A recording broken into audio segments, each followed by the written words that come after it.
Halo semua. Halo. Jadi di sini kita dari kelompok laki-laki semua. Jadi yang pertama itu saya sendiri memperkenalkan diri terlebih dahulu. Nama saya Rifat. Saya sendiri Cahaya Fitra. Itu ada ini siapa nih namanya? Rohim.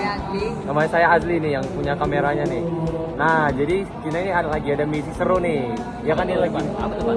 Misi serunya ini biasanya kita nih hanya berbau-bau lokal. Nah, cuma karena ini sejarah, pastinya kita harus eksplor. Eksplor apa tuh dia? Ekspor makanan-makanan kuliner atau pengaruh Jepang yang dilewatkan dari budaya kuliner, Nah. makanan, Tuh. hal yang lainnya sendiri. Tertarik nggak untuk makan kuliner ini, Rohim?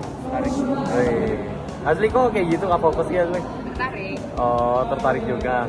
Nah, jadi makanan Jepang yang sedang kami kunjungi ini namanya Sushi Rio. Yang dia tuh cara penyajiannya cukup unik ya. kawan-kawan ya. Jadi kita di depannya kita cukup makan dan ambil salah satu susinya. Nah, itulah. Nah, tapi sebelum itu nggak lengkap kalau tugas sejarah kita tidak membahas sejarahnya terlebih dahulu. Jadi sushi ini tuh asalnya itu dari pengawetan ikan, pengawetan ikan yang difermentasi dengan cuka dan garam dan dikreasikannya lah. Nah, awalnya ini sushi ini sebenarnya bukan dari Jepang, dari Tiongkok kuno, tapi Jepang yang pengembang. Biasalah Jepang kan banyak nih inovasinya. Nah, jadilah banyak restoran-restoran Jepang, sushi, ramen, apalagi dia restoran Jepang yang kau tahu dia. Banyak sih, cuma kita nggak bisa sebut satu-satu. Iya sih, Garis besarnya aja. garis Nah, besarnya aja. terus teman-teman, kalian tahu nggak sih sejarah awal sushi ini terkenal di Indonesia itu kenapa? Nah, dulu waktu masih dalam penjajahan Jepang atau masih dalam pengaruhnya Jepang, Indonesia ini ada salah satu restoran pertama nih di Jakarta yang didirikan di situ oleh pihak Jepang. Nah, awalnya itu dari kalau nggak salah itu tahun 1969. Pada zaman itu tuh restoran Kikugawa pertama kali didirikan di Jakarta. Nah, dari sanalah berkembang banyak sekali restoran-restoran lain yang mengikuti jejak dari restoran Kikugawa. Jadi inti dari sejarah masuknya itu dimulai dari restoran pertama Kikugawa yang ada di Jakarta yang telah dibangun sejak lama. Nah, itu dia sejarah singkat yang telah diceritakan oleh Aidil. Nah, mungkin kita akan bertanya sebentar kepada teman-teman kita. Nah, kita pindah dulu nih. Rohim, menurutmu pengaruh Jepang di bidang kuliner ini, salah satunya itu kan restoran sushi ini. Ini pengaruhnya itu bisa dibilang baik atau nggak baik nih?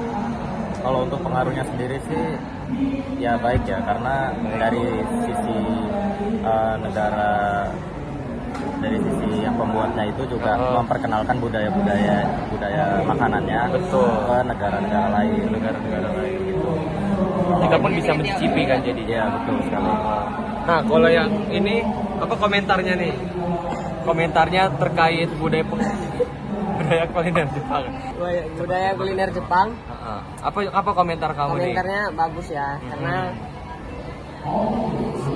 memperkenalkan khas makanan dari Jepang, ya kan, yang enak.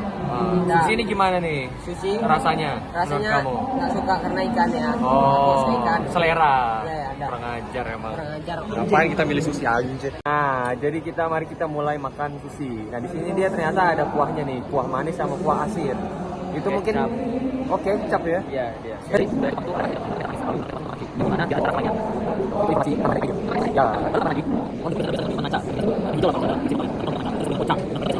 dan juga sushi pada zaman dahulu itu berbeda banget. Kalau bisa dibandingkan dalam Wikipedia yang tadi itu perbandingannya 1/9 daripada zaman dahulu. 1/9 dan 9 banyak orang biasa dan besar besar. Karena banyak dari untuk pengolahan tersebut itu sangat ideal sekali. Ikan dibiris dari laut Jepang itu akan diminimalisir atau dibiris lagi agar lebih teruji dan lebih sehat dikonsumsi secara mentah atau memasak. Bagaimana cara memasak dari sini? Saya dia, jadi kita akan makan secara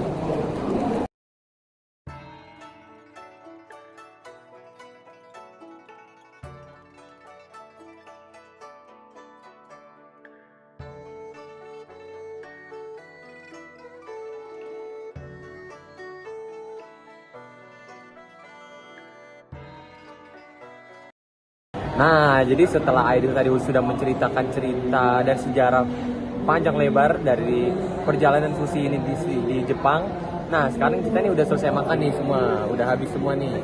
Nah kita pengen tarik sebuah komentar atau kesimpulan akhir nih setelah kita mencoba kuliner Jepang satu ini yang sangat besar ya, yaitu sushi. Nah kalau kesimpulan dari aku sendiri sih berarti emang pengaruh Jepang di Indonesia ini sangat besar, bahkan setelah jauh dari masa penjajahan Jepang udah jauh pun pengaruhnya masih terasa nih pada Indonesia, salah satunya di bidang kuliner ini. Dan itu tuh juga berkaitan dengan globalisasi yang akhirnya bahkan budaya Jepang pun bisa sangat mendunia di Indonesia. Nah sedang mari kita lempar ke teman kita lainnya. Rohim, apa komentar akhirmu nih Rohim setelah mencobai sushi ini?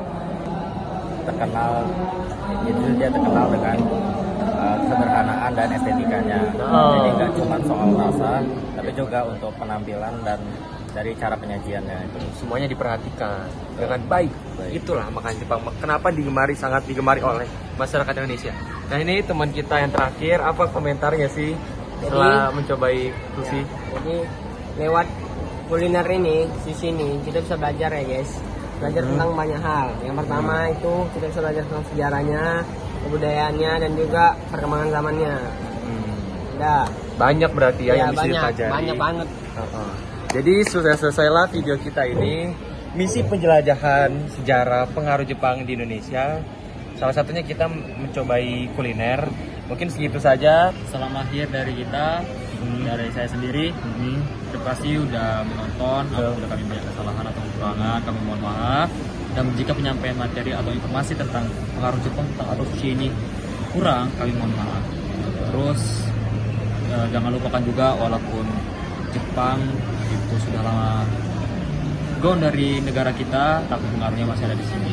Jadi kita harus tetap memilah-milah mana budaya yang baik dan mana budaya yang buruk. Sekian dari kami. Wassalamualaikum warahmatullahi wabarakatuh.